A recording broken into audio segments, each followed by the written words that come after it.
Hi folks, this is Daniel Garza, host of Putting Together Podcast, and I have a page called HIV Positive Live. For those of you who are joining me now, for people who are joining me, I hope we get some more people back. We were talking about HIV, it's long-term HIV Survivor Awareness Day. And today I want to talk to you about HIV and AIDS. While that works out, I'm going to give you some facts. Again, I was saying earlier that globally there are 36.7 million people living with HIV. There are 1.8 million people that were newly infected in 2016. Also, 1 million people died from AIDS-related issues. Again, people don't die from AIDS. People die from related issues. AIDS just happens to affect other parts of the body, which can cause death. There are 76.1 million people who have been infected since the start of the epidemic. That's 76.1 million people that have been infected with HIV since the beginning. There are 35 million people who have died from AIDS-related issues since the start of the epidemic. That's a staggering number. In 2016, there were 36.7 million people living with HIV. Of those 36.7, here's the breakdown. 34.5 million of those were adults. 17.8 million of those were women over the age of 15. And 2.1 million of those are children under the age of 15. So again, 34.5 adults, 17.8 women 15 and over, and 2.1 million children under the age of 15. These are in the million numbers, in case you're keeping track of this. People who access medication, there's a big breakdown, but overall, as of June of 2017, there are 20.9 million, let me say that again, 20.9 million people who are accessing medications. Now, again, for those of you that don't know, I was diagnosed with AIDS in 2000, September 2000 to be exact. When I was diagnosed, my T-cell count was 108, and I weighed about 110 pounds. And again, I have a picture. I'll post the picture on there. When I was diagnosed, it was really hard because it was hard on my family.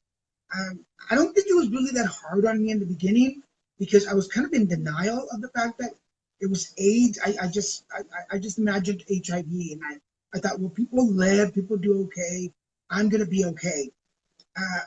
It wasn't until the reality hit that there wasn't a whole lot of information. This is before internet. Internet was out there, and you could just Google everything. But we learned together. I learned because it was my health that I needed to learn about.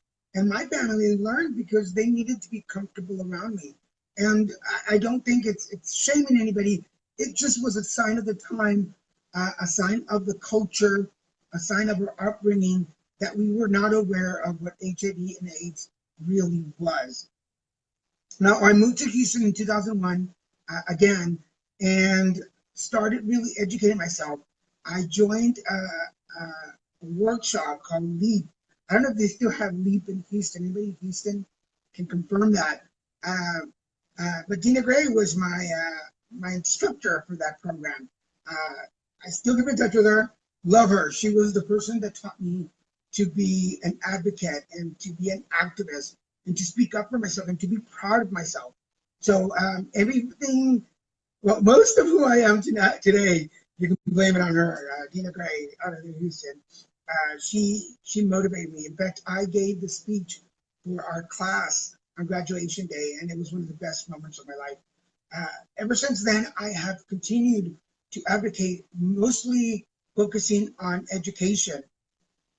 My focus has been on educating young people, high schools, colleges, universities. I was also doing parent groups, teacher groups, ASL groups in Spanish.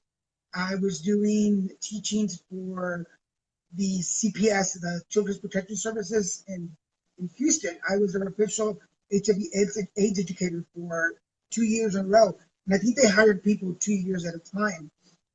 Then I moved to California. And I was also part of Ryan White. Hello to everybody at the Ryan White Planning Council out there in Houston. Um, everybody out there at the office too. All that helped me and prepared me to. So when I moved to California, I was able to continue being an advocate in that area, focusing on education. I was chair of the Laguna Beach HIV Advisory Committee for 3 years. Now I'm a member. I still educate. I go to UCI, do classes for them. I'm very proud that I also have a couple of rehabs in the area that I go visit and teach the residents who are going through the program about HIV and AIDS.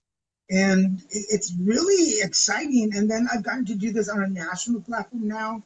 I'll be traveling for some work regarding education. So it's really, I think that's what comes with being a long-term survivor.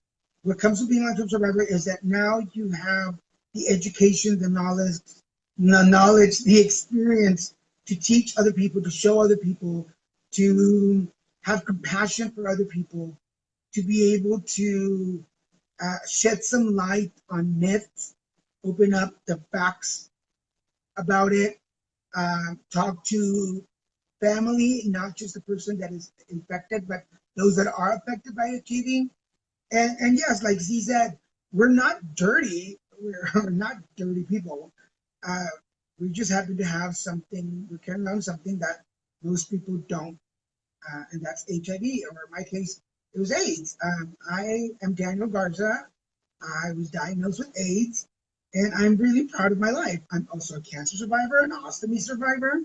I live life with depression and anxiety, and I'm okay with that. There's blood pressure, there's problems sometimes, and there's cholesterol issues, and there's all kinds of little stuff, but we manage and we deal, and that's what you learn as a long-term survivor. You learn to deal, and you learn to keep going, and you encourage others to keep going. And I hope that in some way I motivate and inspire others to keep going. So if you're newly diagnosed, and if I can be an image of what's to come in any way, then please let me be that. Know that there is a future. You can do anything you want, anything. I'm an actor, I'm an advocate, I'm a speaker, I'm an educator, I'm a boyfriend, I'm a son, I'm an uncle, I'm a brother. I have best friends and dear friends that support me. I'm a Reiki master, which I became a Reiki master while I was going through treatment for cancer. So you can do anything you want. Don't let that be. Will your family understand always in the beginning? No, probably not. Not everybody will. Will you have support 100% from everybody? Probably not. You probably won't. You'll have to redo your family. You have to make them again. You'll have to redo it. You'll have to fix a new family, adopt a new family sometimes. And some of you will have your family with you who will follow you and support you in all the ways, but you will grow, and that's okay. And you will cry, and you'll get mad, and you'll get frustrated, and there'll be days that are wonderful, and you'll be happy. And that's the thing, you can still be happy. You can still be happy. So I'm gonna let you guys go now. This is Daniel G. Garza. Forget to put the G in there. This is Daniel G. Garza. And today I voted. It was my first day voting. I'm a citizen now, too. I forgot to say that. I'm an American citizen. I'm American now. And this is my first time voting. I was really excited and really nervous. It was really fun. But for the first, life is good. God is good. The universe opens lots of doors. If you just have the courage to walk through it. Again, I'm Daniel G. Garza, 18-year long-term survivor, and today is Long-Term Survivor Awareness Day. So thank you for watching, and I'll see you guys